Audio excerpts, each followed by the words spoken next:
என் அன்பு சகோதர சகோதரிகளே, ஆண்டவராகிய இயேசு கிறிஸ்துவின் இனிய நல்ல நாமத்தில் உங்களை அன்போடு நாங்கள் வாழ்த்துகிறோம். வெங்கடேசன் சகோதரனோடு இணைந்து உங்களை சந்திப்பதிலே மிகுந்த மகிழ்ச்சி அடைகிறேன். கர்த்தருடைய பிள்ளைகளே, வேதாகமத்தை ஒருவேளை கேள்வி கேட்டு தவறாக புரிந்து கொண்டு தவறாக பேசி வருகிறவர்களுக்கு இந்த நிகழ்ச்சியின் மூலமாக பதில் சொல்வது தான் எங்களுடைய நோக்கம். அதோடு கூட உங்களுக்காக நாங்கள் ஜெபிக்கிறோம். பிரியமானவர்களே, இந்த நாளிலும் கூட கிறிஸ்தவம் ஒரு இனிய அனுபவம் என்ற இந்த நிகழ்ச்சிக்கு உங்களை அழைக்கிறோம். நீங்கள் தொடர்ந்து பாருங்கள், உங்கள் வாழ்க்கையும் கூட ஒரு இனிய அனுபவமாக மாறப்போகிறது. நிகழ்ச்சிக்கு போவோமா? ஆனால் பிரைஸ் லார்ட். இன்றைக்கி நம்ம பேச போகிற முக்கியமான ஒரு டாபிக் என்னென்னா, வேதாகமத்தின் நம்பகத்தன்மைக்கு நம்ம நிறைய பேர் எதிராக பேசி வருகிறார்கள்.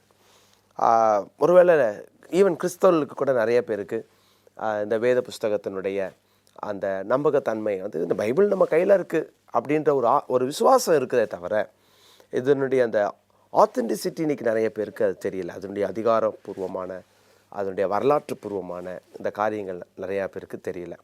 ஸோ நம்ம இன்றைக்கி அதை பற்றி பேச போகிறோம். நிச்சயமாக நான் விசுவாசிக்கிறேன். நான் ஒரு சிலர் நான் கேட்டிருக்கிறேன், சில வெளிநாடுகளில் சொல்லியிருக்கிறாங்க, உங்கள் நிகழ்ச்சி வந்த உடனே நாங்கள் பேனாலாம் எடுத்து வச்சுட்டு உட்காந்துருக்குறோம், நாங்கள் உடனே குறிப்பு எடுக்கிறோம் அப்படிலாம் சொல்லியிருக்காங்க. அதனால் அவர்களுக்கு நிச்சயமாக இந்த நிகழ்ச்சி பிரயோஜனமாக இருக்கும்ன்ற சந்தேகம் இல்லை. ஸோ நம்ம இன்றைக்கி அதை பற்றி பேசுவோண்ணே. நிச்சயமான முக்கியமாக நம்முடைய வேதாகமத்தினுடைய பரிசுத்த வேதாகமத்தினுடைய நம்பகத்தன்மை அது எப்படி வரலாற்றோடு கூட ஒத்துப்போகிறது அப்படிங்கிறத குறித்து நம்ம இன்றைக்கி பேச போகிறோண்ணே. குறிப்பாக சொல்லப்போனால் மற்ற சமய நூல்கள், உலகத்தில் இருக்க மற்ற சமய நூல்களுடைய அந்த ஆராய்ச்சி நம்ம பண்ணும்போது அதில் சொல்லப்பட்ட சம்பவங்கள், இடங்கள், இப்படிப்பட்ட பல்வேறு விதமான காரியங்களை பற்றி நம்ம பார்க்கும்போது அதற்கும் இன்றைக்கு இருக்கிற அந்த வரலாற்று தொடர்புகள் அப்படின்னு பார்த்திங்கன்னா பல்வேறு விதங்களில் முரண்பட்டு தான் காணப்படும், பல்வேறு விதங்களில். அதனால் பார்த்திங்கன்னா பைபிளுடைய வரலாற்று தன்மையை சோதிக்கிறதுக்காக எவ்வளோ முயற்சிகளை உலகமெங்கிலும் பல விஞ்ஞானிகள், பல அறிஞர்கள் முயற்சி பண்ணாங்க.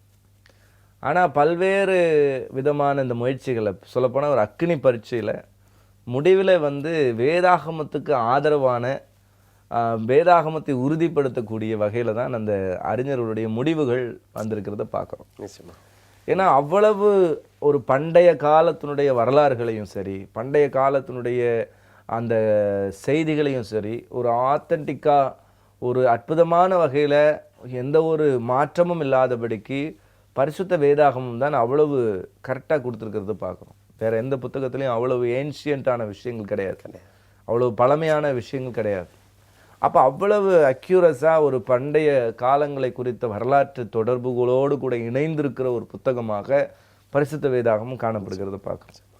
அப்போ இந்த பரிசுத்த வேதாகமத்தினுடைய இந்த நம்பகத்தன்மையை பார்க்கறதுக்காக ரெண்டு விதங்களில் அதை சோதிக்க முடியும். ஒன்று எப்படின்னா, மற்ற வரலாற்று நூல்களோடு கூட ஒப்பிட்டு பார்க்கும் பொழுது பரிசுத்த வேதாகமத்தினுடைய அந்த மூல பிரதியினுடைய பிரதியெடுப்பு இருக்கு இல்லைங்களா, அந்த பிரதியெடுப்பு மிக குறுகிய காலத்தில் இருக்கா அப்படிங்கிறத முதல்ல பார்க்கணும். அதாவது முதல் மூலப்பிரதிக்கும் அதனுடைய எடுக்கப்பட்ட பிரதிக்கும் இருக்கக்கூடிய அந்த இடைவெளி ரொம்ப குறைவானதாக இருக்க வேண்டும் அப்படிங்கிறத வரலாறு அறிஞர்கள் சொல்லுகிறத பார்க்குறோம். அதே மாதிரி பைபிளில் சொல்லப்பட்ட சம்பவங்கள் உண்மையாலுமே நடந்தவைகள் தானா, ஒரு விஷயத்தை சொல்லப்படும் போது அந்த விஷயம் நடந்திருக்குமா அப்படிங்கிற ஒரு கேள்வி எழும்பக்கூடியதாக இருக்கிறது. அதனால் முதலாவது நாம் இப்போ இன்றைக்கு பரிசுத்த வேதாகமத்தினுடைய புதிய ஏற்பாட்டை நம்ம இந்த சோதனைக்கு உட்படுத்தி பார்க்கும் பொழுது அது எந்தெந்த வகையிலெல்லாம் வரலாற்றோடு பின்னி பிணைந்து இந்த ஆதாரங்களோடு கூட ஒப்பிட்டு போகப்படுகிறது அப்படிங்கிறத பார்க்குறோம். அதுக்கு ஒரு 3 விதமான விதங்களில் நம்ம அதை சோதித்து பார்க்க முடியும். முதலாவது நான் சொன்னேன், கால இடைவெளி. அதாவது மூலப்பிரதிக்கும் நம்மகிட்ட இருக்கிற பிரதிக்கும் இருக்கிற கால இடைவெளி மிக குறுகினதாக இருக்கிறதா, ஒரு ஆத்தென்டிசிட்டி இருக்கிறதா அந்த வரலாற்று நூட்களை ஒப்பிடும்போது அப்படிங்கிறது தான் முதல் ஒரு குறிப்பு. ரெண்டாவது என்ன அப்படின்னு பார்த்தீங்கன்னா, கைப்பிரதிகளின் எண்ணிக்கை. பண்டைய காலங்களில் நமக்கு தெரியும், இன்றைக்கி இருக்கிற மாதிரி பிரிண்டிங் ப்ரெஸ் கிடையாது. அப்போ என்னென்னா, அந்த காலங்களெல்லாம் கையில் எழுதப்பட்டு கையில் பிரதி எடுக்கப்படும். ஒரு புத்தகத்தை பார்த்து அதை பிரதி எடுத்து கொண்டிருப்பார்கள். அப்படிப்பட்ட பிரதி எடுக்கக்கூடிய கையெழுத்து பிரதிகள் எத்தனை அதிகமாக கொண்டிருக்கிறது, இது ரொம்ப முக்கியமானது. மூன்றாவதாக பார்த்தீங்கன்னா மேற்கோள்கள்.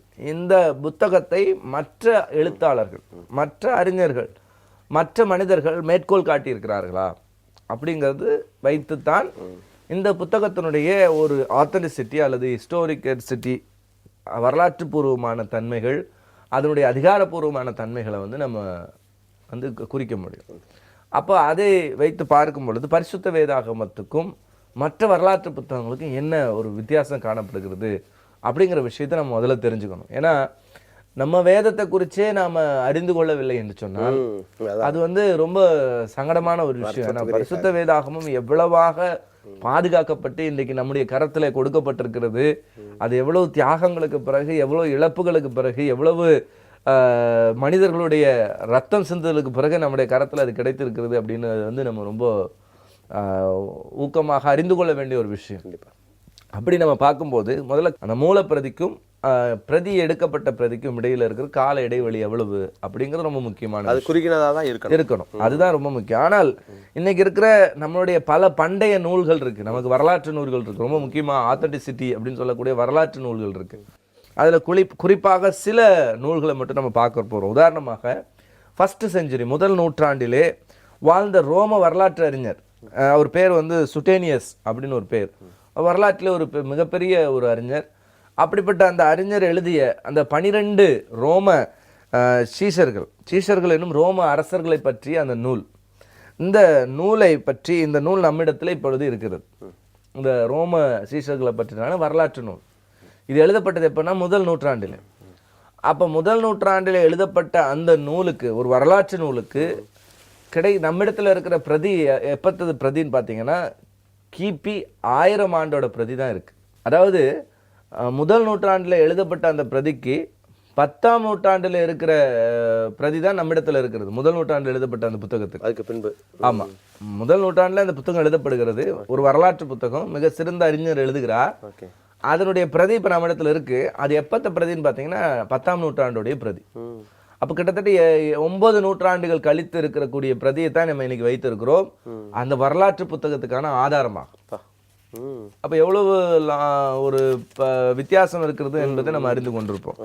அப்ப அந்த அளவுக்கு ஒரு நீண்ட இடைவெளி இருக்கக்கூடிய ஒரு புஸ்தகத்தை தான் வந்து கிட்டத்தட்ட பார்த்தீங்கன்னா ஒரு 900 வருஷம் 1000 வருஷம் இடைவெளியில நம்ம அந்த புத்தகத்தை வைத்திருக்கிறோம் அப்படிங்கிறத நம்ம அறிந்து கொள்ள முடியும்.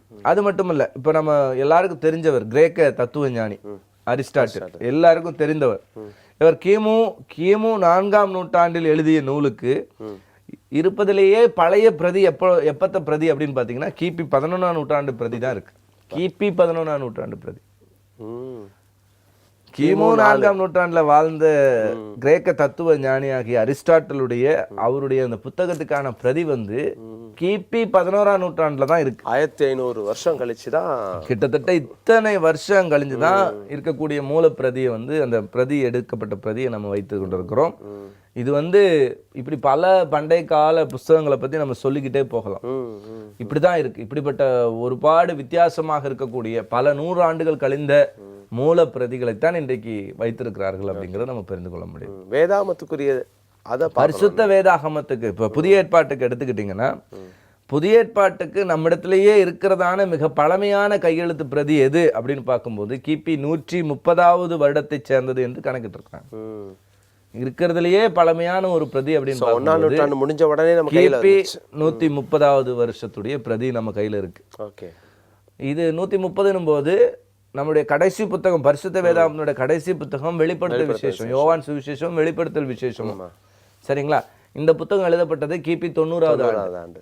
அப்ப நீங்க கணக்கு பண்ணிக்கங்க, கிபி 90ல இருந்து கிபி 135னா வெறும் 45 வருஷத்துக்குள்ளாகவே இருக்கக்கூடிய பிரதியை நம்முடைய கருத்துல நம்ம வைத்திருக்கிறோம். இது வந்து இந்த பிரதி வந்து பாத்தீங்கன்னா கிட்டத்தட்ட இங்கிலாந்துல இருக்கிற ஜான் ரைட்லண்ட் லைப்ரரியில இருக்கு இந்த பிரதி. கிட்டத்தட்ட கிபி 130வது ஆண்டினுடைய புதிய ஏற்பாட்டினுடைய பிரதி. புதிய ஏற்பாட்டினுடைய பிரதியை வந்து இன்னைக்கு வைத்துக் கொண்டிருக்கிறோம் அப்படிங்கிறது ரொம்ப முக்கியமான விஷயம். அப்ப புதிய ஏற்பாட்டுக்கு இப்படிப்பட்ட ஒரு ஆத்தென்டிசிட்டியை கடவுள் கொடுத்திருக்கிறார். அது வெறும் 40 வருஷத்துக்குள்ள இருக்கிற, சொல்ல போனா அந்த பிரதி எழுதினவர்களோடு கூட வாழ்ந்தவர்கள், யோவானோடு கூட வாழ்ந்தவர்கள், அப்போஸ்தலனாகிய யோவான் அவர் கூட தெரிஞ்சவங்க, அவர் கூட வாழ்ந்தவங்க, இப்படிப்பட்டவர்கள் வாழ்ந்த காலத்துல இருந்த பிரதிகள் நம்மிடத்துல இருக்கு அப்படிங்கிறது வந்து அந்த பரிசுத்த வேதாகமத்தினுடைய அந்த நம்பகத்தன்மை, அவர் உண்மைத்தன்மையை எவ்வளவாக நமக்கு வெளிப்படுத்துகிறது அப்படிங்கிறது ரொம்ப முக்கியம். நம்ம வேதாகமத்துல அது ஒரு பெரிய மகிமை இல்லை. அதுதான் டைரக்டா ஆண்டவராக இயேசுவை பார்த்தவங்க எழுதியிருக்கிறாங்க, பார்த்தவங்க எழுதியிருக்கிறாங்க அப்படின்னும் போது இன்னும் ஒரு ஆதாரபூர்வம் வந்து ஸ்ட்ராங் எவிடன்ஸ்னு கூட சொல்லலாம். கண்டிப்பா இல்லையா? இது ஒரு 250 வருஷம் கழிஞ்சு 300 வருஷம் கழிஞ்சு அவர்கிட்ட நான் கேட்டேன், அவர்கிட்ட சொன்னாரு, அவர்கிட்ட சொன்னாரு அப்படின்னு ஒரு 7 தலைமுறை 6 தலைமுறை பைத்தியம் பிடிச்சதுன்னா முடிஞ்சது. உண்மை. 7 தலைமுறை கழிஞ்சிட்டு எழுதிட்டு வந்து அவர் சொன்னதை இப்படித்தான் சொன்னாருன்னு நம்ம யாருமே ஸ்தாபிக்க முடியாது. ஏன்னா நிறைய தவறுகள் வருவதற்கான வாய்ப்புகள் இருக்கு. அதை வந்து இதுதான் சரி இதுதான் தப்புன்னு நம்ம இத்தனை நூற்றாண்டுகள்லாம் கழிச்சிட்டு சொல்ல முடியாது. நம்ம இஷ்டத்துக்கு இல்ல இவர் பேசியிருக்க மாட்டாரு, இவர் இப்படி சொல்லியிருக்க மாட்டாரு அப்படி நம்மளா வந்து கற்பனை பண்ண முடியாது.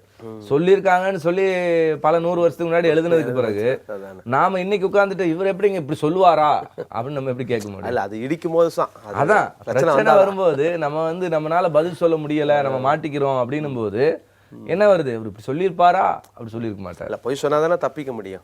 அதுதான். அப்ப அந்த மாதிரி சூழ்நிலைகளுக்குள்ள நம்ம போக வேண்டிய வேலையே நமக்கு இல்ல. ஏன்னா பரிசுத்த வேதாகமத்தை பொறுத்த வரைக்கும் வெறும் 40 வருட இடைவெளிக்குள்ளாகவே இயேசு கிறிஸ்துவுடைய சொல்லும் அவருடைய செயலும் நமக்கு பாதுகாக்கப்பட்டு நமக்கு அழகாக கொடுக்கப்பட்டிருக்கு. அது எவ்வளவு அற்புதமான ஒரு விஷயம் இல்லைங்களா? கண்டிப்பா. அடுத்தது நமக்கு வந்து பாத்தீங்கன்னா கையெழுத்து பிரதிகளினுடைய எண்ணிக்கை, இது ரொம்ப முக்கியமானது. இது வந்து அந்த கையெழுத்து பிரதி வந்து பாத்தீங்கன்னா ஒரு அழகான ஒரு கால இடைவெளி மட்டுமே கிடையாம அதிகமான எண்ணிக்கையிலான புதிய ஏற்பாட்டினுடைய கையெழுத்து பிரதிகள் பண்டைய மற்ற பிரதிகளை காட்டிலும் அதிகமான பிரதிகளை நமக்கு வந்து கிடைத்திருக்கிறது பார்க்கிறோம். மற்ற புத்தகங்களுக்கு, வரலாற்று புத்தகங்களுக்கு இருக்கிற பிரதிகளை காட்டிலும் அதிகமான பிரதிகள், மிக அதிகமான பிரதிகள் நம்முடைய வேதாகமத்துக்கு இருக்கிறது. குறிப்பா சொல்லும் பொழுது முழு புதிய ஏற்பாட்டினுடைய முழுமையான 14,000க்கும் அதிகமான பிரதிகளும் 2 லட்சத்துக்கு அதிகமான கைப்பிரதி துண்டுகளும் நம்ம இடத்துல இருக்கு.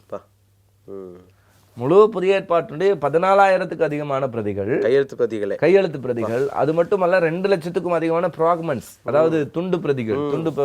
ஒரு மார்க் சுவிசேஷத்தினுடைய 5 அதிகாரம் இருக்கும், இல்ல மத்தேயு சுவிசேஷத்துல 3 அதிகாரம் இருக்கும். இப்படிப்பட்ட 2 லட்சத்துக்கும் அதிகமான பிரதிகள் இருக்கு. சோ மேனுஸ்கிரிப்ட்ஸ் நமக்கு வந்து இவ்வளோ ஒரு ஆதாரபூர்வமானது இருக்குது.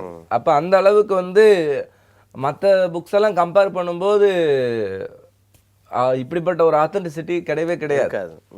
இப்படிப்பட்ட ஒரு கையெழுத்து பிரதிகளும் கிடையாது.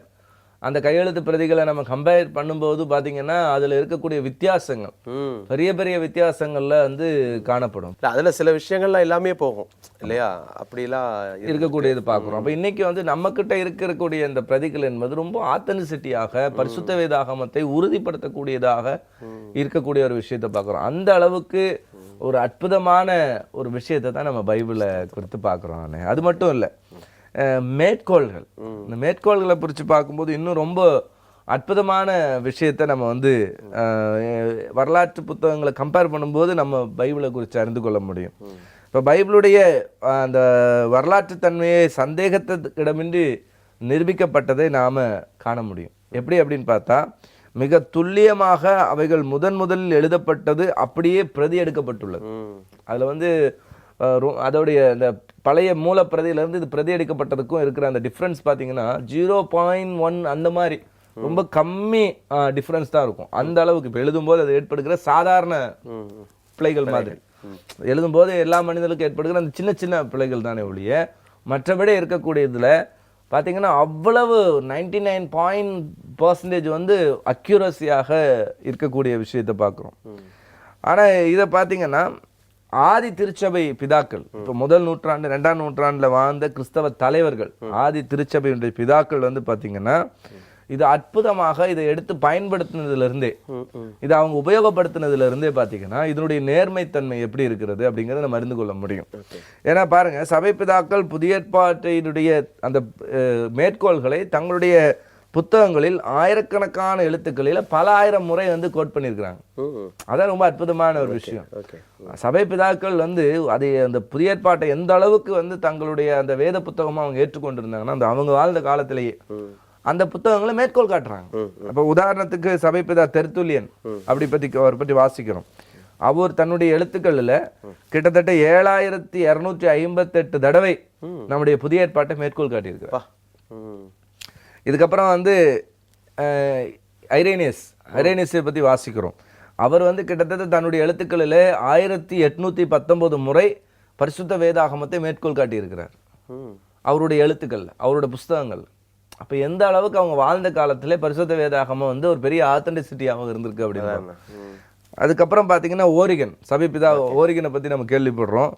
அவர் வந்து கிட்டத்தட்ட 17,922 முறை பரிசுத்த வேதாகமத்தை மேற்கோள் காட்டியிருக்கிறார். இப்படி பார்த்துட்டே போகலாம். யூசிஃபஸ் அவர் வந்து 36,289 முறை வேதாகமத்தை வந்து நம்ம எடுத்து காட்டியிருக்கிறார் அப்படின்னு சொல்லப்படுது. இப்படி பல புள்ளி விவரங்கள் நமக்கு தரப்படுகிறத பார்க்குறோம். அப்போது இப்படி ஒவ்வொன்றையும் நம்ம பட்டியலிட்டு கொண்டே போனால் நம்ம சொல்லி முடியாது. ஏன்னா அவ்வளவு பட்டியல் இருக்குது. ஒவ்வொருவரும் இந்த வேதாகமத்தை எப்படி எடுத்து பயன்படுத்தினார்கள். பல வேத அறிஞர்களுடைய அந்த கூற்றுப்படி பார்த்தீங்கன்னா, உலகத்தில் உள்ள எல்லா புதிய ஏற்பாட்டு நூல்களையும் அழித்து விட்டால் கூட சபை பிதாக்களின் எழுத்துக்களிலிருந்து அதை திரும்ப நாம பெற்றுக்கொள்ள முடியும். உலகத்தில் இருக்கிற இன்னைக்கு எல்லா மேன்ஸ்கிரிப்டையும் நம்ம அழிச்சிட்டோம்னா, பெரும்பகுதியான அறிஞர்கள் சொல்ற விஷயம், எல்லா மேன்ஸ்கிரிப்டுமே நமக்கு இல்லாம போனாலும் அப்போஸ்தலர்கள்கிட்ட இருந்த சபை பிதாக்கள், அவர்கள்கிட்ட இருந்த சபை பிதாக்களுடைய அந்த நூல்களை எடுத்துட்டாலே முழு புதிய ஏற்பாட்டையும் நாம கொண்டு வந்து விட முடியும். அந்த அளவுக்கு வந்து அவர்களுடைய எழுத்துக்கள்ல இது பயன்படுத்தப்பட்டிருக்கிறது அப்படிங்கிற விஷயத்தை நம்ம பார்க்கணும்.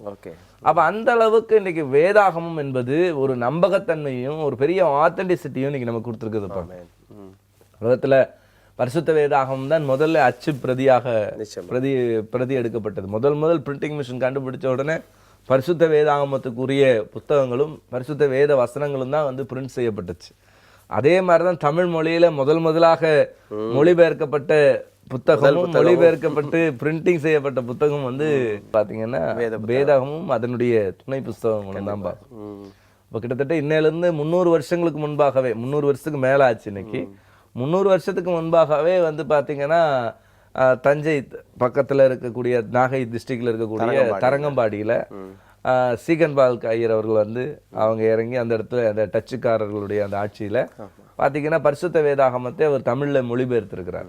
இப்போ கிட்டத்தட்ட இன்றைக்கு இருந்து 300 வருஷத்துக்கு மேல அப்படிப்பட்ட ஒரு அற்புதமான ஒரு வேத புத்தகமாக நம்முடைய புத்தகம். அது நம்ம தாய்மொழியில அது இருக்குன்னும் போது அது எவ்வளவு பெரிய சந்தோஷம்.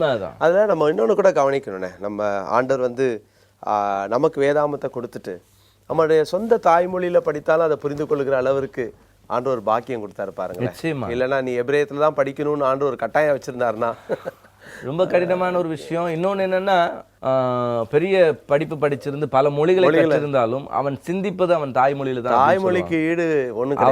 அவன் சிந்தனை செய்வது ஆங்கிலத்துல சிந்திக்க முடியும். கண்டிப்பா. நான் சிந்திப்பது வந்து தமிழ்ல தான் சிந்திக்க முடியும். கண்டிப்பா. அப்ப அது மாதிரி இப்ப நான் என்ன மொழி வேணா கற்றுக்கொண்டிருக்கலாம், எத்தனை மொழி வேணா எனக்கு தெரிந்திருக்கலாம், ஆனால் நான் சிந்தனை செய்வது என்னுடைய தாய்மொழியாக தான் இருக்கும் அப்படின்னு சொல்றாங்க.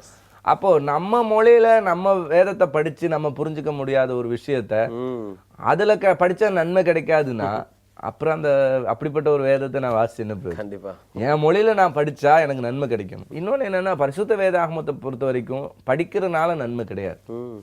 அதை நம்ம முதல்ல வெறும் பரிசுத்த வேதாகமத்தை நான் படிக்கிறேன், டெய்லி வந்து 5 வசனம் 5 அதிகாரம் படிக்கிறேன், டெய்லி நான் படிச்சுக்கிட்டு போறேன் அப்படிங்கறதுனால எனக்கு நன்மை கிடைக்கும்னு யாரா நினைச்சா கண்டிப்பா நன்மை கிடைக்காது. படிக்கிறதுனால மட்டும் நன்மை கிடையாது பரிசுத்த வேதாகமத்தை பொறுத்த வரைக்கும். அதுதான் நம்ம புரிஞ்சுக்கணும். ஏன்னா நிறைய பேர் வந்து மந்திர புத்தகம் மாதிரி பயன்படுத்துவாங்க. கண்டிப்பா புரியாத லாங்குவேஜ்ல மந்திர ஓதுற மாதிரி நம்ம ஓதுறதுனால நமக்கு எந்த ஒரு பலனும் கிடையாது. வசனம் என்ன சொல்லுது அப்படின்னா, நம்ம புரிஞ்சு படிக்கணும், அதை புரிஞ்சு படிச்சு அதன்படி நம்ம செயல்படணும்.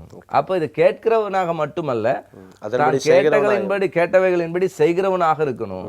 அப்ப செயல்படுத்துறதுக்கு தான் நன்மையை ஒழிய இதை வந்து ஆளை படிச்சுட்ட, படிச்ச, படிச்ச, அதுக்கு நான் உனக்கு 10 கிஃப்ட் கொடுக்குறேன், 20 கிஃப்ட் கொடுக்குறேன் அப்படின்னு கடவுள் நமக்கு சொல்லலை. ஆல்பபெட் மட்டும் படிச்சுக்கோ, இந்த மொழியில நீ படிச்சுட்டீங்கன்னா உனக்கு வந்து நன்மை கிடைக்கும் அப்படின்னு வந்து வேதம் நமக்கு எந்த விதத்திலும் அது கற்றுக் கொடுக்கல. நம்முடைய தேவன் அப்படிப்பட்டவராய் அல்லாததுக்காக நம்ம கத்திரிக்கு உண்மை அதுதான். ஆண்டவர் வந்து அவர் எப்படிப்பட்டவர் அப்படிங்கறத நம்ம தெரிந்து கொள்ளும் போது அவர் அந்த வசனங்களை படிக்கிறதுனால இல்ல, அதன்படி நடக்கிறதுனால தான் நம்ம ஆசீர்வதிக்கிறாங்க. ஏதோ படிச்சுக்கிட்டு போறோம், டெய்லியும் வந்து 50 அதிகாரம் படிக்கலாம், 20 அதிகாரம் படிக்கலாம். எத்தனையோ வந்து வேதாகம கல்லூரியில படிச்சவங்க எல்லாம் நம்ம பார்க்கிறோம், பல பட்டங்களை வாங்கியிருப்பாங்க. ஆனா அவங்களுக்கும் பைபிளுக்கும் சம்பந்தமே கிடையாது. பல வேதாகம கல்லூரியில நாங்க படிக்கிறோம்னு சொல்லுவோம், இறையியல் கல்லூரியில படிக்கிறோம்பாங்க, அவங்களுக்கு வேதாகமத்தினுடைய அடிப்படை கேள்விகளுக்கு கூட பதில் தெரியாது. அப்படியெல்லாம் நம்ம பார்த்துருக்கிறோம். கண்டிப்பா வேதாகம சத்தியத்துக்கு எதிராக பேசிக்கிட்டு இருப்பாங்க சிலரை நம்ம பார்த்துருக்கோம். ஆனால் வேதம் சொல்லுகிறது என்னன்னா, வேதத்தை படிக்கிறதுனால மட்டுமல்ல, அதன்படி கை கொள்ளுகிறவனால் தான் அது ஆசீர்வாதத்தை பெற்றுக்கொள்ள முடியும். அப்போ உனக்கு ஒரு ஆசீர்வாதம் வேணும் அப்படின்னா பரிசுத்த வேதாகமத்துடைய வார்த்தைகளின்படி கை கொள்ளுகிறவர்களாக நீங்க வாழணும் அப்படிங்கிறத வேதம் கற்றுக் கொடுக்குது.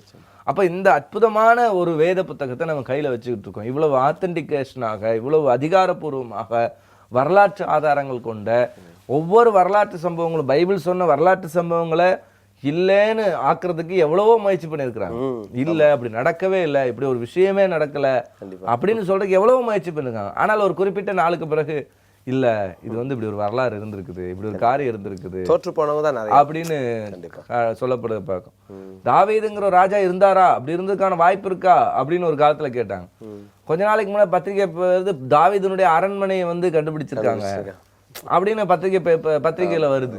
அப்போ இதெல்லாமே பாத்தீங்கன்னா ஒவ்வொரு விஷயங்களும். அப்போ நோவாவுடைய கப்பல், நோவாங்கிற ஒரு சம்பவம் நடந்திருக்கிறதுக்கே வாய்ப்பு இல்லை அப்படின்னு ஒரு காலத்துல பேசினவர்கள் ஒரு 100 வருஷம் 150 வருஷம் 200 வருஷத்துக்கு முன்னாடி நோவாவா அப்படி ஒரு கப்பலா, இப்படி எல்லாம் ஒண்ணுமே இல்லைன்னு சொன்னவங்க இன்னைக்கு அப்படியே இறங்கி வந்திருக்கிறாங்க. ஏன்னா நோவாவுடைய கப்பல் இன்றைக்கு வந்து இருக்கிறதுக்கான வாய்ப்பு இருக்கு அப்படிங்கிற லெவலுக்கு அவங்க இறங்கி வருகிறத பார்க்கணும். இப்படி ஒவ்வொரு சம்பவங்களையும் நம்ம குறிப்பிட்டு சொல்லிக்கிட்டே போக முடியும். பரிசுத்த வேதாகமம் குறிப்பிட்டு சொன்ன ஒவ்வொரு விஷயங்களும், ஒவ்வொரு காரியங்களும் ஒரு காலத்துல வந்து மறுக்கப்பட்டிருக்கிறது.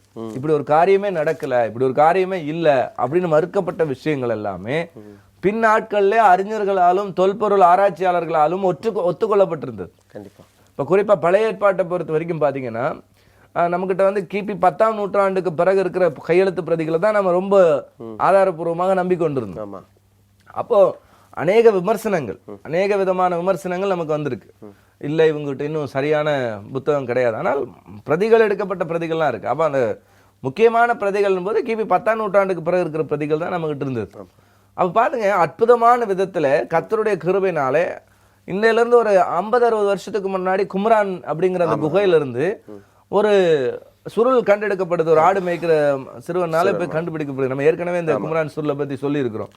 பாருங்க, அந்த சுருள் எடுக்கப்பட்டு அந்த சுருள் போய் ஒரு தோல் செருப்பு தைக்கிறவங்கிட்ட போகுது.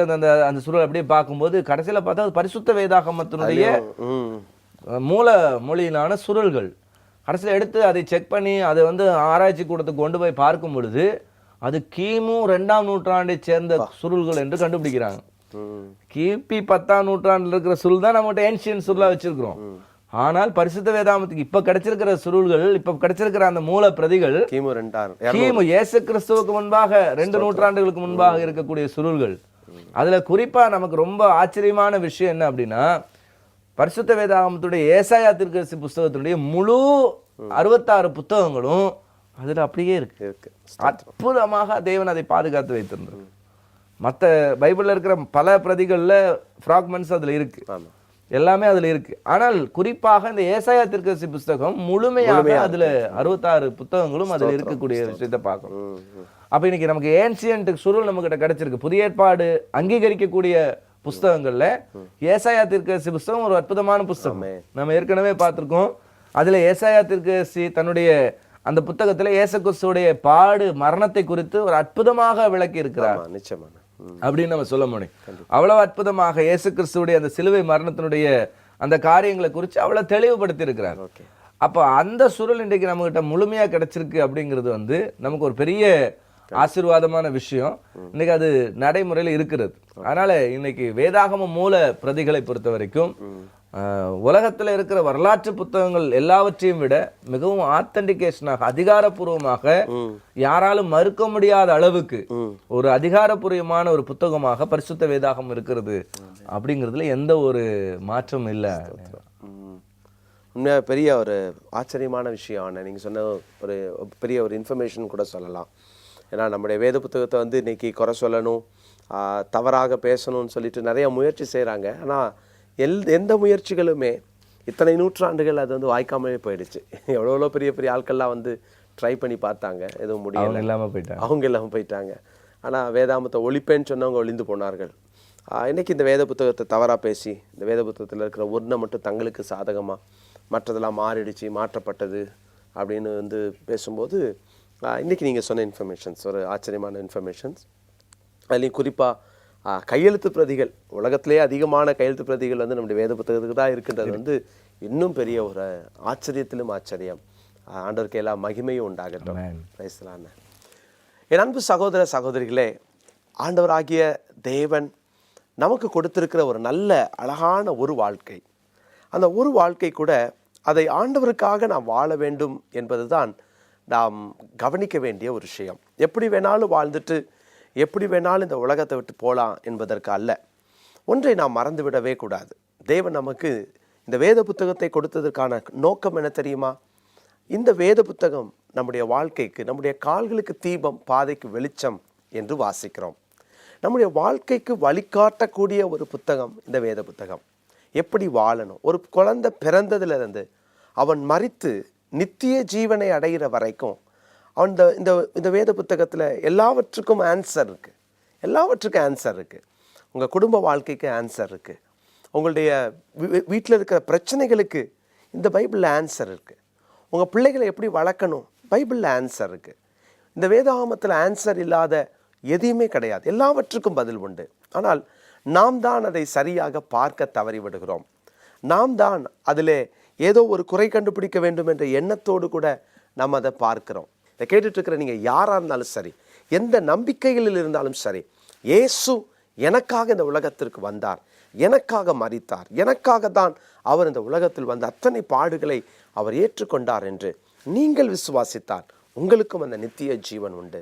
தேவனுடைய பிள்ளைகளே, அந்த ரட்சிப்பை உங்கள் வாழ்க்கையில் இன்னைக்கு ஆண்டவர் கொடுக்க விரும்புகிறார். அந்த மீட்பை உங்களுக்கு ஆண்டவர் இலவசமாய் கொடுக்க விரும்புகிறார். ஒருவேளை நீங்கள் கேட்கலாம், அப்போது எல்லாரும் இயேசு கிறிஸ்து தான் மரிச்சிட்டாரே, யார் வேணால் என்ன வேணாலும் தப்பு செஞ்சாலும் அது அப்படியே அவங்க சொர்க்கம் போயிடலாமா அப்படின்னு நீங்கள் கேட்கலாம்.